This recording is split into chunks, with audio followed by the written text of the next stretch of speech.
So now, ladies and gentlemen, this will be the very first time you will get to see what will probably be, I can practically guarantee, a very regular segment on this channel. The first one that Chris and I kind of like came up with here when we were tossing around ideas, and I'm just like, all right, we do roasts and stuff like that. Like that's got to be one of the fucking tenets, one of the pillars of the show. So I'm like, well, what do we call the roast segment? Well, I'm just going to let Mr. Alice Cooper do the talking for us, and then we'll jump into it.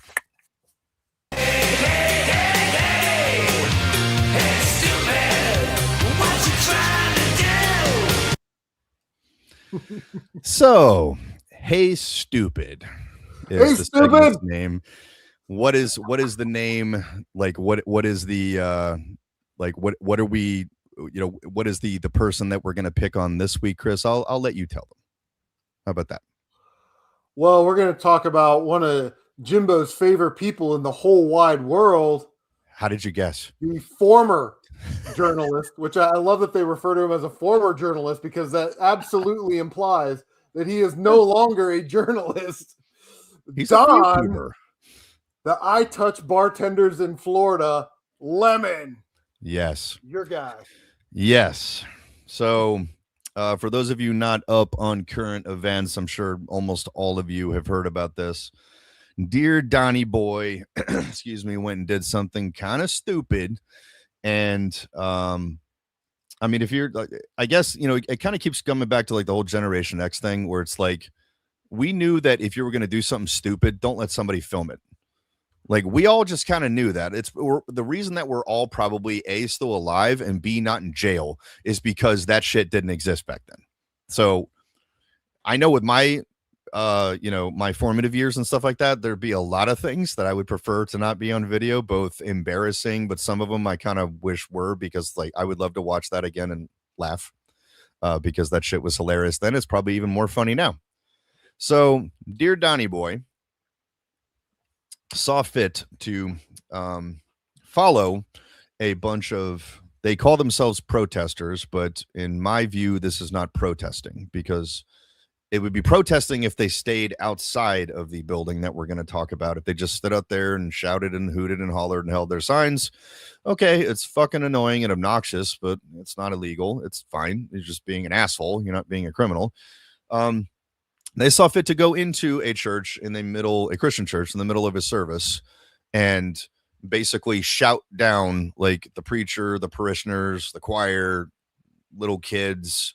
And Donny Boy was right in the middle of this, basically like, trying to pretend he's still a fucking journalist and like people actually give a fuck, and like interview like the pastor and stuff like that, where the pastor is being a lot nicer than I would have been. He's definitely more of a Christian than me.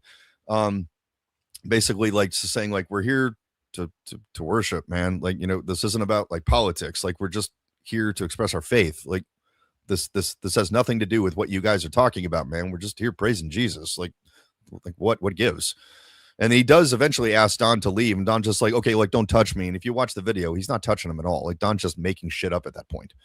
So obviously, like, there's a large segment of the U.S. population, particularly Christians, and rightfully so, who are just like, yeah, this is not legal, and we want this motherfucker in jail, because what he did is a crime, actually, under what's called the FACE Act. We'll get into that in just a second. I can actually probably kick that over to Chris, since Chris is a professional in that arena.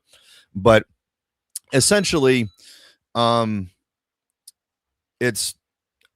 honestly didn't think that he would actually get charged. I was really hoping I was wrong. Like, they locked up the main three people, like the big stupid guy, and like he was one of the big gets and everything, and they made several arrests on it. I figured they were probably just going to talk to Don and give him a slap on the wrist and let him go, but I guess I had Pam Bondi pegged wrong, dude, because she got out the warrant that originally got denied, and she fucking massaged some shit and got it worked, and they arrested him anyways, under the FACE Act, which, for anyone who doesn't know what that is, this is where it actually gets kind of funny. So the FACE Act was originally created to stop Christians from praying in front of abortion clinics. Like, that was kind of the onus that got the bill moving. So it was being started by Democrats.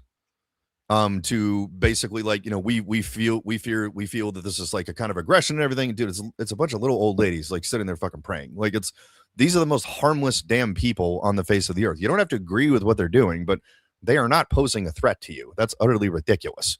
So to get the bill passed, like to get the Republicans to sign off on it, as I understand it, they basically had to throw the Republicans a bone because they're like, okay, what the fuck are we getting out of this? Like, this is all on you guys' side. And it's protecting your people. What is this doing to protect conservatives? And they're like, well, we'll add an addendum that says, like, you know, you can't protest inside of a church. So that was like a last minute thing, basically, to please conservatives. And because none of that had happened at this point. And Democrats are like, shit, that's never going to happen. Like, who cares? And then look where we are, all the way around the circle of stupid has come all the way back. Well. Here we are, and dear old Donny Boy is facing the consequences of that. When, if you watch the video, and I know you have, Chris, I'm sure a lot of you guys tuning in and commenting have as well, he absolutely knew what they were going to do because he said that.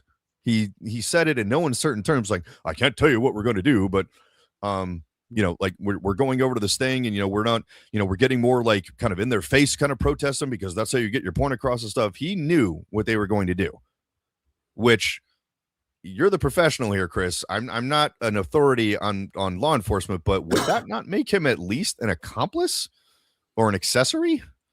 Yeah, you have to put together a culpable mental state. So usually there's like, did he know? Did he knowingly, purposely, recklessly, or negligently engage in that behavior? Mm-hmm. The thing is, like, and I posted on my Facebook page of him coming out, right? Because obviously he's got the right to bond himself out. He's not really a flight risk. Everybody knows Don Lemon is. Yeah, unfortunately. And they're asking, like, because inside that church, they went in there and these children were terrified. And the adults thought that there might be an active shooter going on. So that's exactly what we're talking about when we're saying, like, you know, First Amendment, you have a right to lawfully assemble, and you can protest, and you can protest outside in a public space. But once you come into someone's place of worship, you're going to have yourself a problem. And someone brought it up, the Ku Klux Klan Act of 1871, that was put into place as a piece of civil rights legislation so that the federal government could absolutely step in these states where racism and you know, not hiring black people and all that stuff was still going on. And they could intervene. And part of that was, you know, in your place of worship where you are lawfully allowed to be and assemble, you just can't go in there and disrupt it. The same way I can't go into Walmart and start causing a disruption.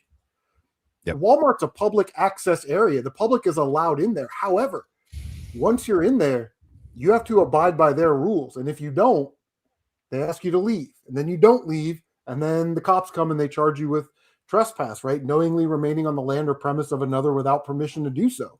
Then you get arrested. So they absolutely knew what they were doing. And they knew that as a Christian church, that the response from the parishioners would probably not be as adversarial as maybe going to a mosque. And it's when I say we as Christians, one of our weakness, our biggest weakness is our tolerance sometimes. The amount of stuff that we put up with, and when we don't address it, when we don't you know, destroy evil, as it were, then we have mobs coming into our places of worship, and this cannot be allowed to happen, and it won't be allowed to happen and continue. But I just want to give you kudos for bringing it up. That you know, AG Bondi, you know, Pam Bondi's been a little docile with these warrants and getting these arrests, but you're absolutely right. The state said, "Oh no, we're not going to charge," and then the federal government said, "Well, we are." So yeah, we're going to charge him.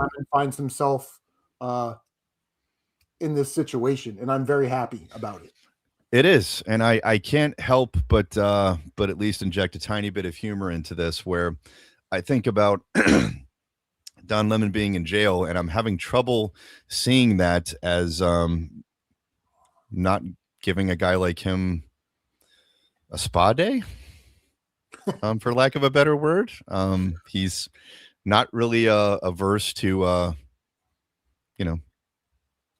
men standing behind him doing something somewhat nefarious. I'm just saying, like he's kind of like he's acutely like used to that kind of behavior. Not like guys like you and me. He's prepared. He's trained for this. He really has, dude. There you go. He went through the academy. He did. He understands the assignment. He really fucking does. So, and he knows like the first thing he's going to do is what he did in his real life is, he's got everything to say about white people. Then he just like kind of, gets together with one. So he's probably just going to like buddy up with somebody in the fucking Aryan Brotherhood or something. And like, he's going to toe the line because that's what Don Lemon does. So I found that truly hilarious, to say the very least, when I heard this. It was one of my favorite. We were actually, I was teaching firearms yesterday. We're teaching a tactics package and a pistol course.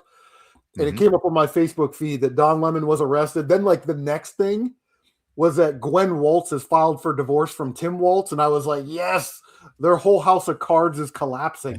Although they're doing it to try and protect their stolen money. But of course it is. No,